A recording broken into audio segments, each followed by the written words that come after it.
Today we're going to talk about triangle congruence.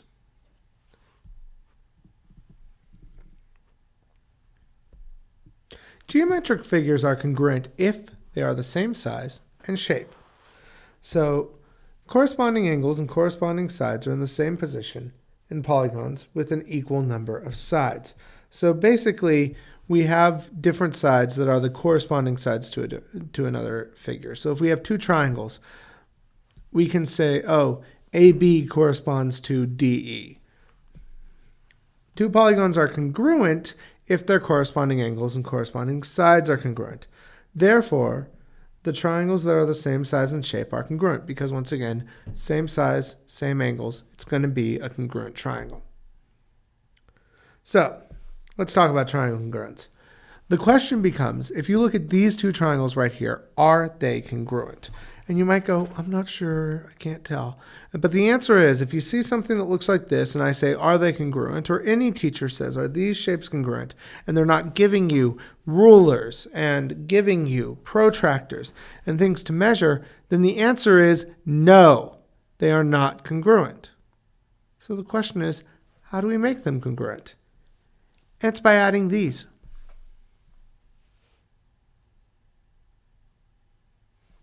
All right, so if we look at this triangle right now, we can now say that they are congruent, and because we have these marks. So if you look right here, this is a hash mark, and we also have one over here. So all three sides have congruent sides on this end. If you look, D has an arc, one arc, E has two. A has one arc, B has two. That means D and A are congruent. B and E are congruent. And C and F are congruent. So because all three sides and all three angles end up being congruent, we can state that they are. So let's start naming it. So to start with, I'm going to name my first triangle. Now the most obvious and easy name I can give is ABC, but I'm going to go with something harder. I'm going to go CAB. The fact is, I could have named this first triangle, the one with the red marks, anything I wanted. For that matter, until I did this, I could have named the blue one anything I wanted. But now I'm asking to name the blue triangle, knowing that the red triangle is CAB. Suddenly, the name I give this triangle matters, and it matters a lot, because I no longer could just say DEF or FED or whatever it is. I have to follow the same rule. So if you look, the first letter I had in the red triangle, CAB, was C. The congruent angle to C is F. So I'm going to say angle F. Then the congruent angle to A is D. So it'll be FDE. That is our triangle congruence theorem. Now, here's what we're going to do for the next part. In theory, we do not need the original image at all. In fact, I am going to make it disappear. If you want to see it, if you didn't get it down earlier, rewind the video for a second. I can wait.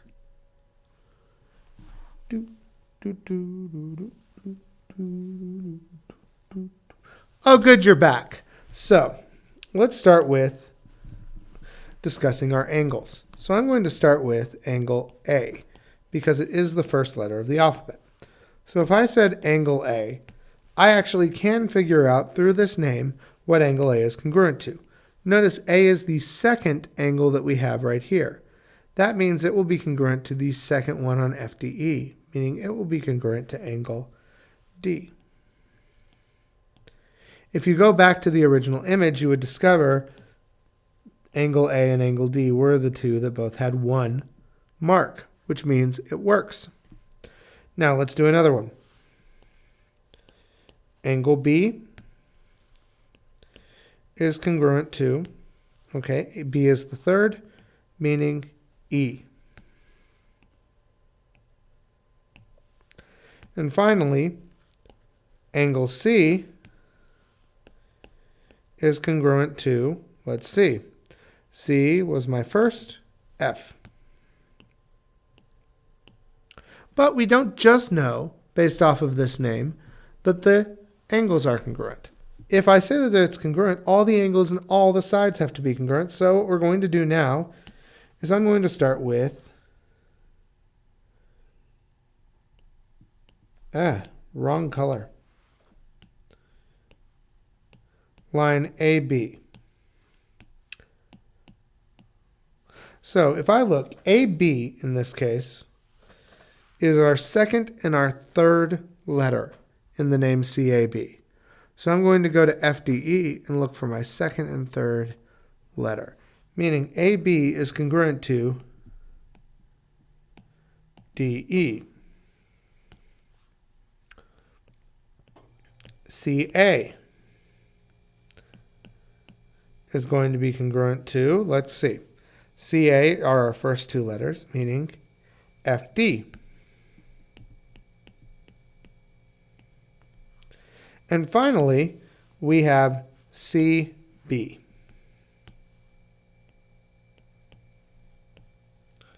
And that is going to be congruent to, well, let's see, CB is our first and third letter, so FE.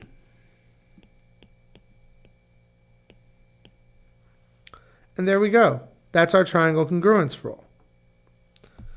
All right. Let's try another one. So what we have right here is A, B, C, and M, L, and N. So let's actually name this. Now, last time I made my life a little harder by naming it cab. This time I'm going to go A, B, C. I'm going to say that that is congruent to, let's see, triangle LMN. Wait a second. L, I would have thought it was LMN because ABC was alphabetical, but A has 2 marks, which means it's equivalent to M. So, to triangle M, L, N. And once I know that, I can say angle A is congruent to angle M. Angle B is congruent to angle L. Angle C is congruent to angle N. And I can say AB, which are the first two, is congruent to the first two on the second part, or ML. BC is congruent to the second and third, LN. And AC is going to end up being congruent to first and third, so M and N. And there we go. That's our equation. Now, let's try this one right here. Triangle congruence. So in this case, what we are trying to find is the value of S. So you might be like, which one do I do? Do I do 58 equals 2S plus 10? Nope. 66? No, because notice 58 and 66 are these two angles, which means this is our third angle. And the third angle theorem, which you might remember from the last class, is that if two angles are congruent, the third angle also has to be. So I'm going to do 180, and I'm going to subtract 58 and 66. And that's going to leave us 56 as our angle. So if I solve for x, I would say 56 equals 2s plus 10. I would subtract 10. That gets us 46 equals 2s, which means s is 23. And that's how we'd solve that. So that's really all that we need to know about triangle congruence. If you have any questions, leave them in the comments section. Please like, subscribe. Next class, we're going to learn about the triangle congruence theorems. Things like side, side, side. Ways that we don't need to know all three angles and all three sides to be able to prove congruence. But that, like I said, comes next time.